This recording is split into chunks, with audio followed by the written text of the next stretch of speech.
Okey, selamat sejahtera kelas. Untuk hari ini, cikgu akan beritahu pada kamu semua macam mana untuk kenal pasti satu kesalahan ejaan.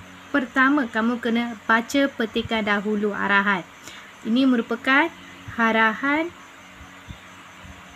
soalan.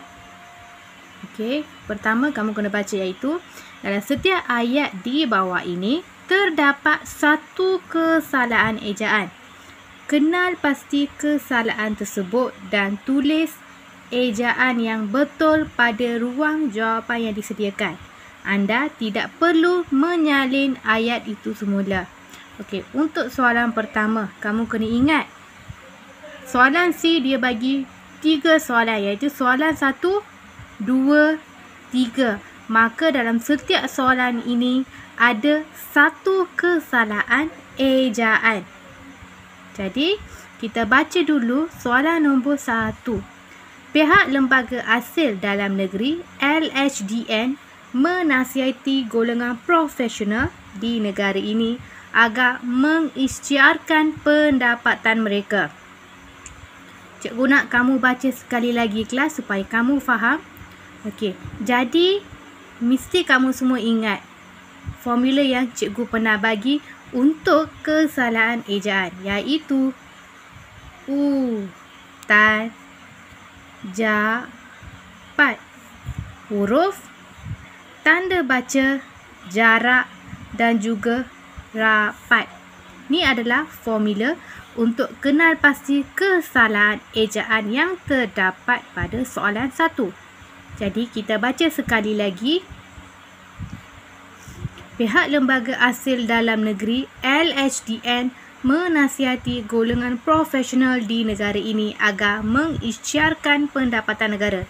Mengisytiharkan adalah jawapan yang betul. Kita cari jawapan lain kelas.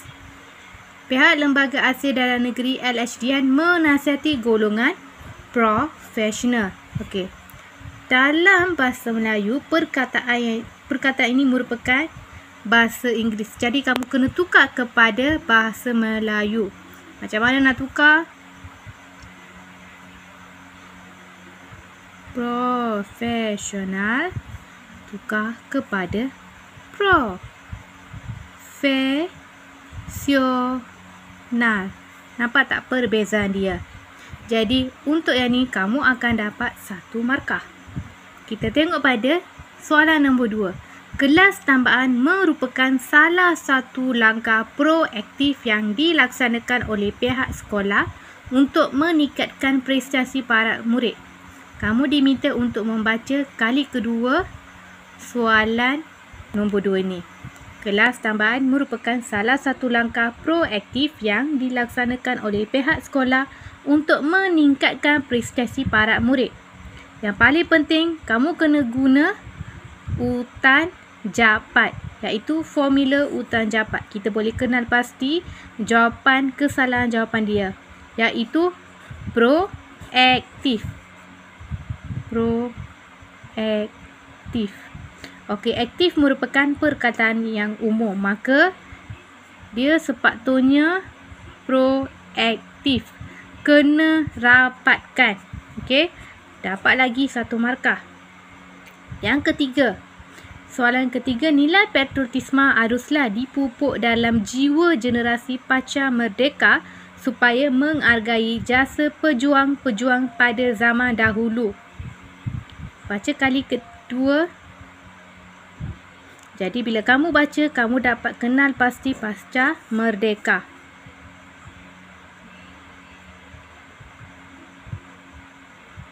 Sepatutnya kena eja rapat. Dapat lagi 1 markah. Dan kamu kena ingat kelas, macam mana cara cikgu gunakan untuk kenal pasti jawapan ialah cikgu guna formula utan japat, iaitu melalui huruf, vokal dan juga konsonan. Kamu boleh nampak perbezaan dia. Yang kedua ialah apa kelas? Ja. Minta maaf, bukan ja tetapi pat, iaitu rapat. Cikgu guna formula pat iaitu rapat proaktif. Dia ada tanda sepang. Sepatutnya kena dirapatkan. Yang ketiga ialah pasca merdeka. Formula 4 iaitu rapat. Kamu nampak tak sekarang perbezaan ketiga-tiga jawapan yang cikgu bagi?